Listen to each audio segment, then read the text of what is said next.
Hi, this is Jeff and Gina Katz. We know it's been a while. We just wanted to fill you guys in on a little bit of details about our surrogate.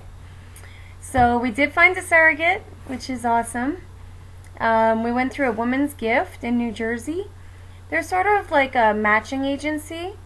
So they coordinate between surrogate, ourselves, and also the clinic that retrieved our eggs and made our embryos and stuff like that.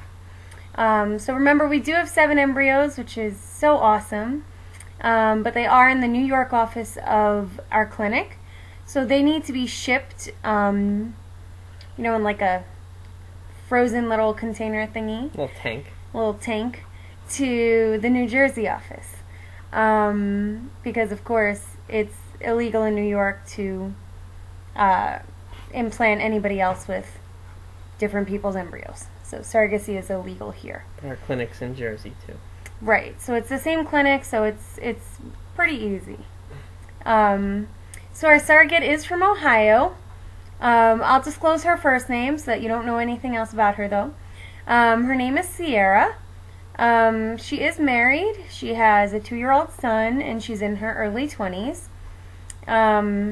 She has excellent insurance, which of course is something that we look for. We want to make sure that she has a stable job, a stable home, a supportive family, all sorts of things.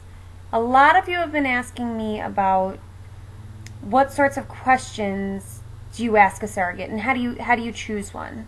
And that's a great question. So if you go onto awomensgift.com, anyone can register to look through their database of surrogates.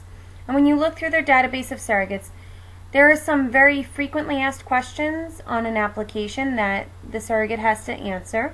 And then we also get a telephone interview to sort of hash out any of those questions or concerns, maybe ask them to change a few, things that they might have put, and so on. Some of those questions are, what's the biggest stress in your life? And of course, we're looking for here somebody who can manage stress. And, we did see somebody have like the biggest stress as big as a custody battle over my child, and of course you don't want to put your baby into that sort of, like high stress lifestyle. Luckily for our surrogate, she can manage her stress level very well. Sorry, our dog's barking.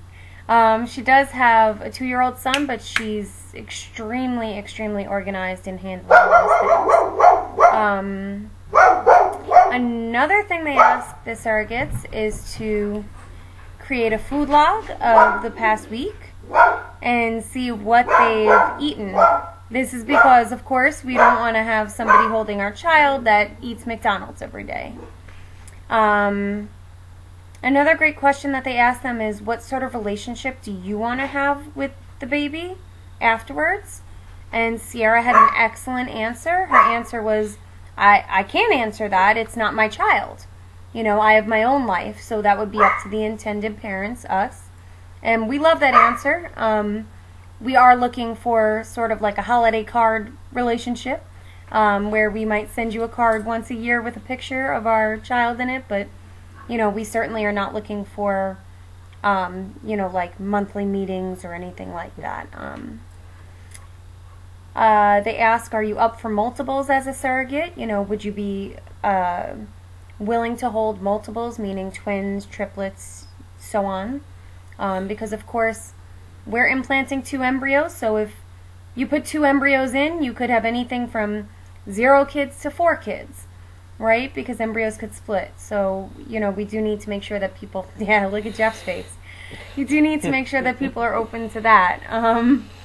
If we're blessed with that, heck yeah. I was just educated about that splitting thing a few weeks ago. Yeah. Did not know. His face was quite, like, ho-ho! Yeah, it was funny. They do ask surrogates about their caffeine use and if they'd be willing to give up their coffee and whatnot. And lastly, well, not lastly, there's 1,000 more questions they ask them, but a more important one is, why do they want to do this? Now, of course, yes, a surrogate's getting paid tremendous amounts of money. So that's definitely a factor. But you, of course, deep down you want like the surrogate to have like an awesome reason other than money. And Sierra has a great reason.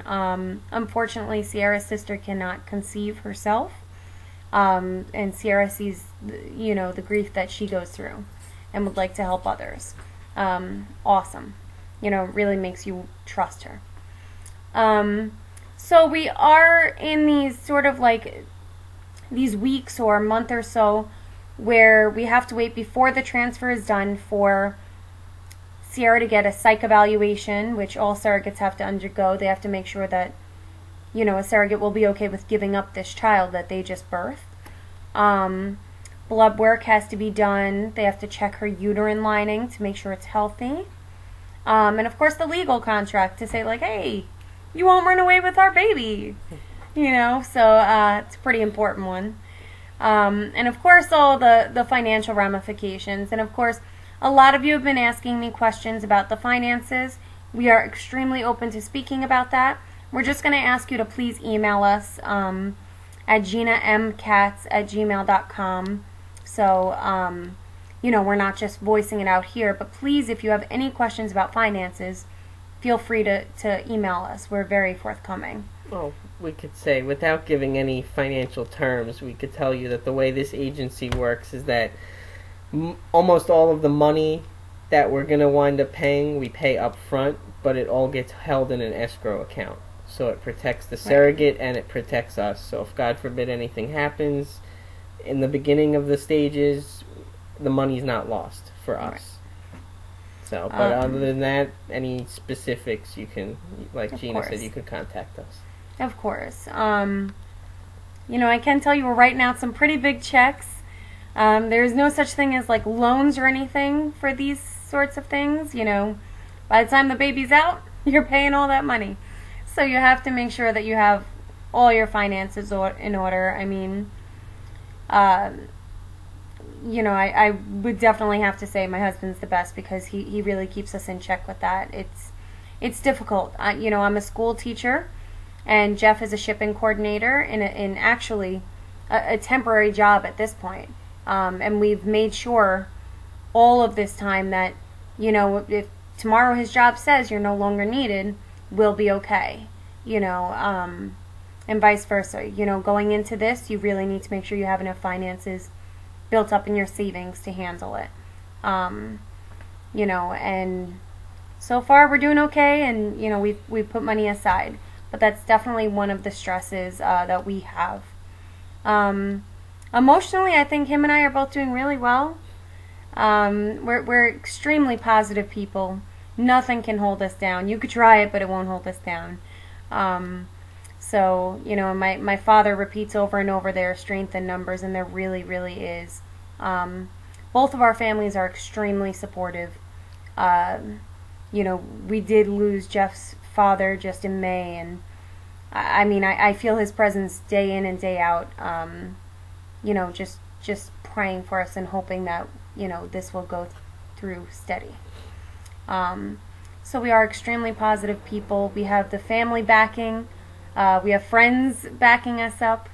We're sure that this will go well. As we know so far, we're still on point for like maybe the early November transfer time. If that changes, we'll let you guys know. But we're just in that waiting period for all those evaluations and legal mumbo jumbo. Yes, he says it perfectly because it's exactly what it is. So currently, a woman's gift is making sure that there are travel plans in place to get our surrogate Sierra over to New Jersey to get some of these tests done. Now, of course, she could get it done in Ohio, but we'd rather work with the people that we know here as experts. So she will be coordinated to be traveling to New Jersey. Hopefully we'll get the chance to meet her. I think we will. And then I can't wait to give you guys more details about that. As of right now, I guess that's it, right? Yep. All right, don't forget to email me if you have any questions or add me on Facebook. On Facebook, we're Jeff and Gina is our Facebook name, so you could always search us there. Okay? Thanks.